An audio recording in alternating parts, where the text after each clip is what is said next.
Bienvenue sur le podcast Le Cheveu Miroir. Je suis Mademoiselle Petit Pois, coiffeuse dans mon hair truck.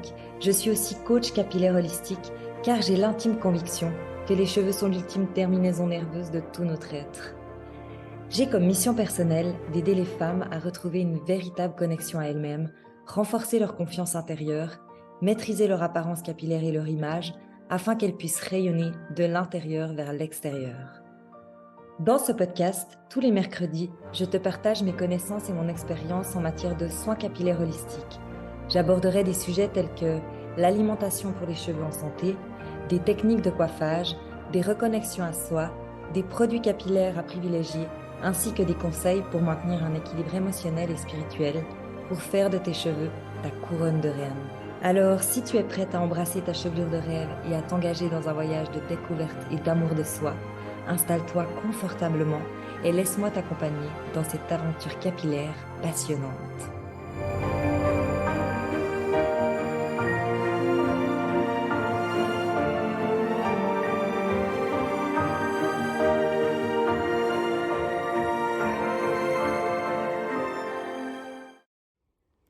Bienvenue dans les chroniques Instant Confidence de Mademoiselle Petit Pois.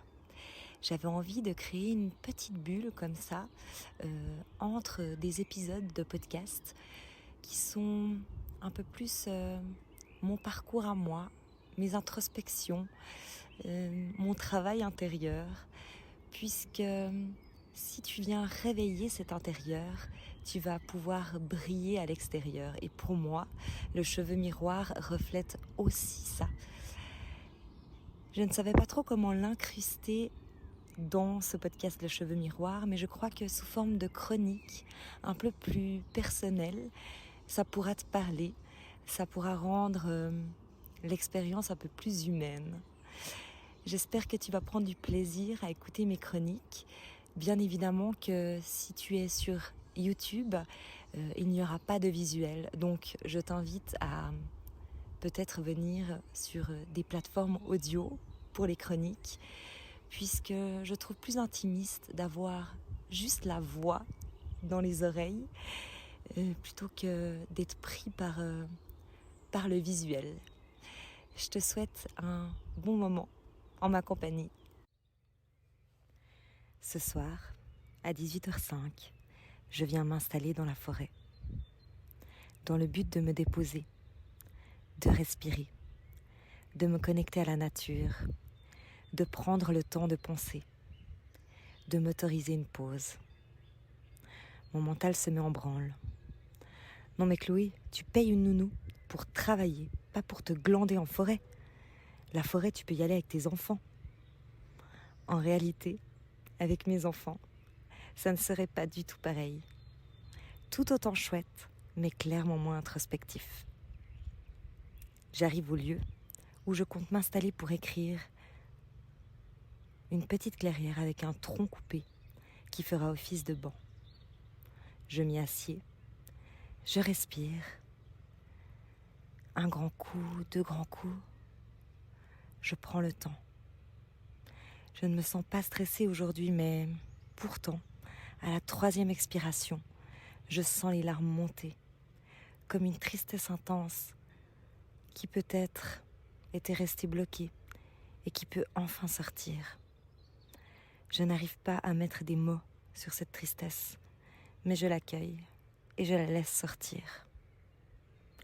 Si on part du principe que notre corps est fait à 80% d'eau, alors les larmes pourraient clairement être de l'émotion qui se déstocke et qui n'a tout simplement plus besoin de rester en nous. D'ailleurs, c'est drôle, car j'écris et ça me fait du bien. Mais en réalité, j'écris seulement depuis 1 mois. Avant, je m'interdisais. Quoi ? Tu t'interdisais d'écrire ? Mais ça n'a aucun sens. Effectivement, ça n'a aucun sens. Comme quoi, en tant qu'être humain, on est super fort pour se mettre des barrières tout seul et on a besoin de personne pour s'emprisonner et faire de sa vie un chaos. D'ailleurs, il n'y a pas d'autre. Nous créons tout seul, à chaque seconde dans notre réalité. Mais on y reviendra. Maintenant, je t'explique le moment à partir duquel j'ai bloqué sur l'écriture. Avant de t'expliquer cette histoire, je te propose d'écouter ce gros blocage intérieur en te demandant sur quelle histoire, à toi, quelle histoire de ta vie, cela vient résonner. Oui, parce que finalement, on se crée tous des blocages, hein. Il n'y a pas que moi. Mais bien souvent, ils sont inconscients. Et bien souvent, ils sont tellement enfuis à l'intérieur de nous que on ne sait même plus qu'ils existent vraiment. Et pourtant, ils nous empêchent tellement d'avancer, ces blocages. Ils nous empêchent de nous réaliser, de devenir une nouvelle personne, de devenir cette personne dont on a rêvé ou dont on rêve là maintenant. Mais on ne sait pas pourquoi. Ça n'avance pas, ça bloque. C'est pour ça qu'à travers cette petite histoire qui me concerne, j'espère que ça va t'éclairer sur qu'est-ce qui te bloque à toi aussi. Des fois, il s'agit juste d'un échange énergétique.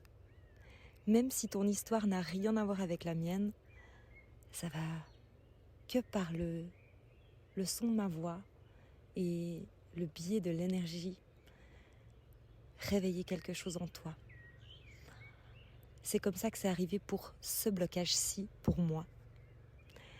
Je faisais en réalité un travail avec une amie sur l'argent.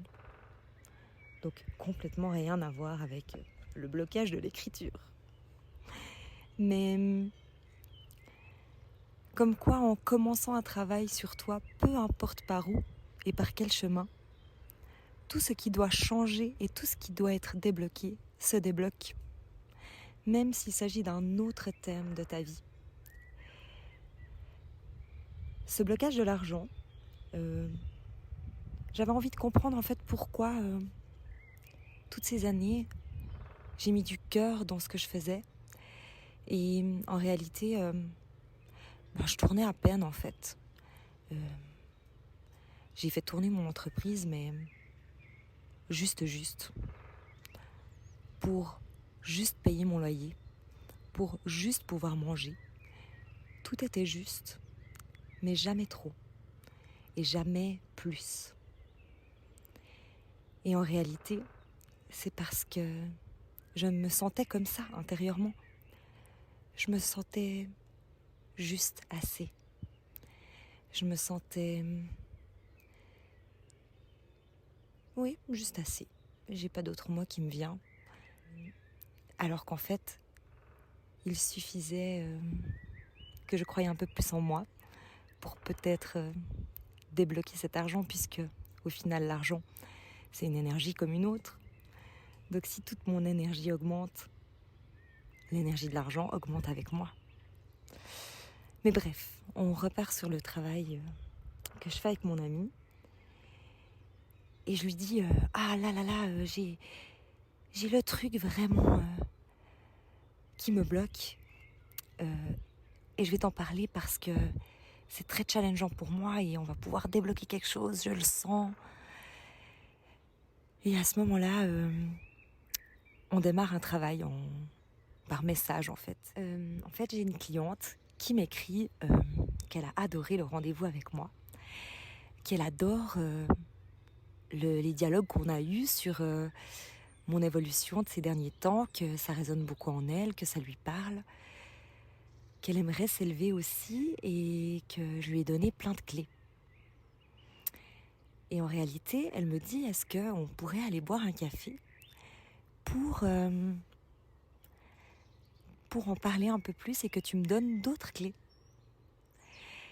Et moi, intérieurement, je me dis, mais merde quoi, elle n'a pas compris que je fais du coaching, que je lui donne volontiers des clés, mais que ça, c'est payant. Et y a vraiment une part de moi qui se frustre et qui en a ras-le-bol d'être la gentille dont on profite. Et en fait, je ressens très profondément ça et j'appelle mon ami avec qui je fais le travail sur l'argent. Et je lui dis, je te transmets cette histoire, mais je suis très consciente que c'est moi qui crée tout et que finalement c'est moi qui laisse la porte ouverte à ce genre de demande. Donc comment je peux faire pour moi ne plus me sentir juste la gentille, mais sans quand même être méchante? Parce que là, j'aurais envie de répondre quelque chose du genre non mais il faut payer quoi. Voire même d'agresser mon amie qui écrit ça parce que je me sens incomprise. Alors qu'elle, en réalité, elle y peut rien. Hein. Elle me demande ouvertement si je peux lui offrir plus. Peu importe par quel moyen en vrai. Comme quoi c'est toujours un travail de soi à soi et c'est pas forcément... Enfin, l'autre te montre ce que tu ne veux pas voir ou met le doigt sur quelque chose de sensible pour que tu puisses évoluer. Mais en réalité, c'est tout toi qui crée. Et du coup, on entame un exercice où elle me dit « Ah bah tu peux écrire sur les polarités gentilles et méchantes. Comme ça, tu arrives peut-être à mettre gentil plus bas et méchant plus haut. Et aussi gentil dans le sens, tu peux ne pas être gentil, mais ne pas être méchante non plus. Enfin bref, on commence un travail comme ça. Et ce jour-là, j'étais en vacances et je fais ce petit exercice un peu dans ma tête en allant chercher le pain.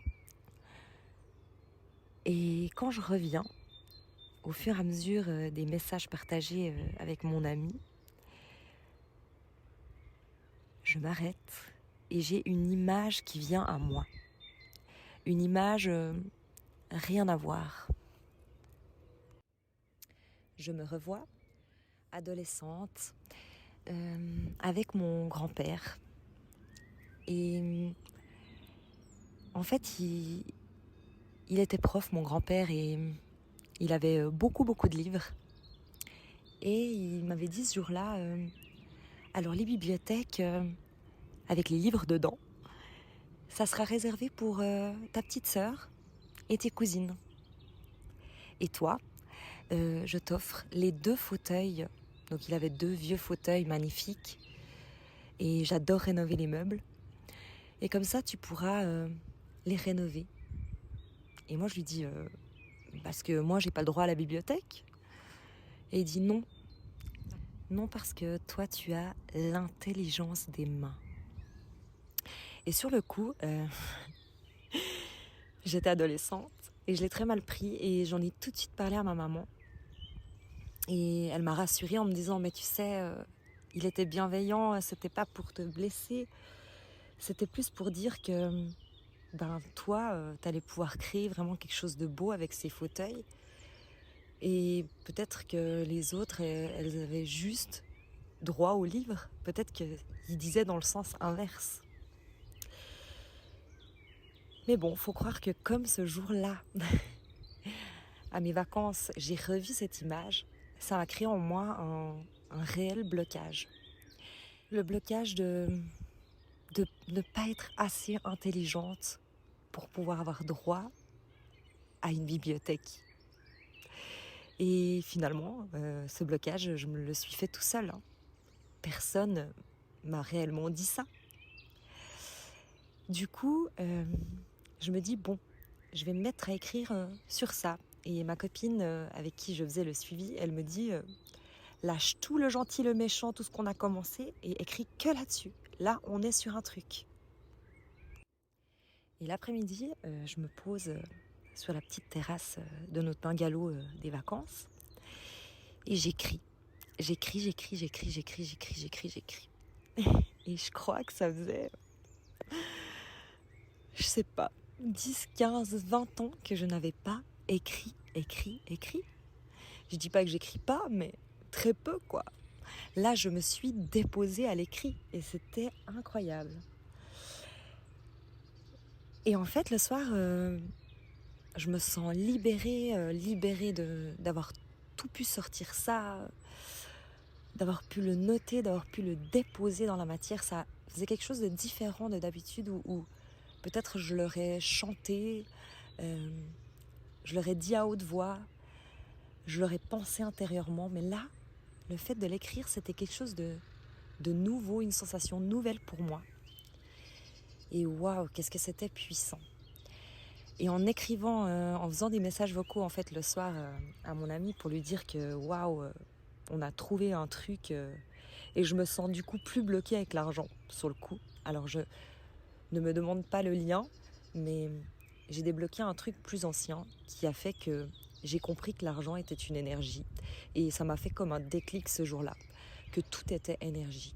Et en lui faisant ce message vocal, je me surprends à lui dire que waouh, en plus j'ai écrit quoi.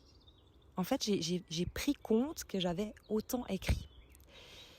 Et que je m'étais toujours interdite à écrire parce que mon grand-père était prof, ma marraine était prof, mon oncle était prof, ma sœur est prof. C'est tous des ultra intelligents, ils écrivent trop bien, ma maman elle écrit trop bien. Ma maman elle écrit, c'est une poète. Et en fait, quand j'étais petite, à un moment donné, j'ai dû me bloquer avec ça et j'ai dû me dire non mais toi t'écris faux, t'écris pas bien, t'es pas poétique, c'est pas assez. Et à partir de ce moment-là, j'ai arrêté d'écrire. Mais tout ça c'était inconscient, c'est revenu à la surface seulement maintenant. Et waouh, quelle puissance d'écrire. Et depuis, je m'autorise à écrire. Et même si c'est 3 petits mots, mais je m'autorise à les déposer sur papier. Et je trouve que ça donne une autre dimension à l'expérience. Bien souvent, c'est plus intensif de déposer. J'arrive à l'instant à trouver le lien avec l'argent, le lien avec l'écriture, le lien avec mon grand-père, le lien de tout. En fait, je n'étais pas assez, rappelle-toi. Je n'étais pas assez intelligente, je n'étais pas assez écrivaine, je n'étais pas assez. Et maintenant, le fait de m'autoriser d'écrire, de m'autoriser même des fois de faire des poèmes, de m'autoriser de déposer sur le papier, je suis assez. Je vois que j'y arrive et je suis assez. Du coup, ça change l'expérience aussi de l'argent puisque je suis assez pour gagner de l'argent. Je suis assez pour gagner plus d'argent. Et comme quoi tout est lié. Donc j'espère que cette première petite chronique dans la forêt t'aidera à trouver un petit blocage minuscule qui pourra en débloquer peut-être plein d'autres plus gros. Et je me sens apaisée d'avoir déposé ça ici. Je me sens déposée d'oser être assez, d'oser faire cette chronique dans le cheveu miroir qui n'a absolument rien à voir.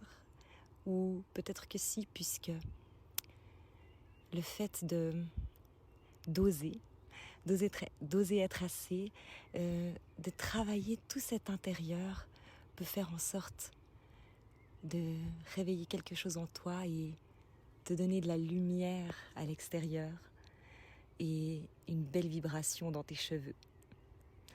Je te souhaite une belle fin de journée et à bientôt dans une chronique Instant Confidence ou dans un autre épisode du podcast Le Cheveu Miroir.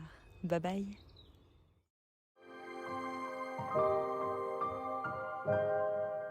Merci d'avoir écouté Le Cheveu Miroir. J'espère que tu as trouvé des conseils et des inspirations pour prendre soin de tes cheveux de manière holistique.